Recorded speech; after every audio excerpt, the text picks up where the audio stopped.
Former Reserve Bank of Zimbabwe Governor Gideon Gono has resurfaced, and this time is expected to make an appearance in court on June 13 as a key witness in a fraud case in which Harare couple Clark and Beverly Makoni are being accused of a fraudulent takeover of his company involving 172 million Zimbabwean dollar. Sanapenda mashoko onikuwa kunza ayo wanagona resurface panguwa ine to subscribe like or turn the bell icon.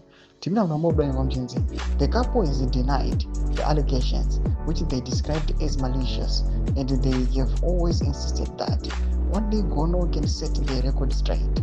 Gono's appearance in court was now the close of the state's case, as prosecutor Hidamu Okoto indicated that she will lead Gono and Eric Chacha, the investigating officer, and rest the case.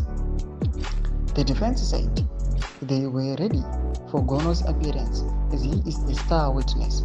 Allegations against the couple are that the two allegedly forged company documents in which Clark appointed himself director and company secretary.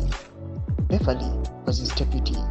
The state alleges that the couple misrepresented to the bank that they were the new shareholders of Valley Lodge and wanted to change signatories to its bank accountants. The state claims the couple then fraudulently took over the complainant's company and gained access to its bank accounts and stole money amounting to 137,736,500 Zimbabwean dollar. On Friday, the state brought another witness, Fadzai Chiro, a former accountant at Valley Lodge in Mutare. Mashoko ari kuda panguva ino achiona aiwa Gono achiresurfacer after court proceeding. Tudze mafungiro enyu muri kudi pamusoro pechitiko ichi. Wapinda comment section medu mafungiro enyu. Subscribe, like, and turn on the bell icon.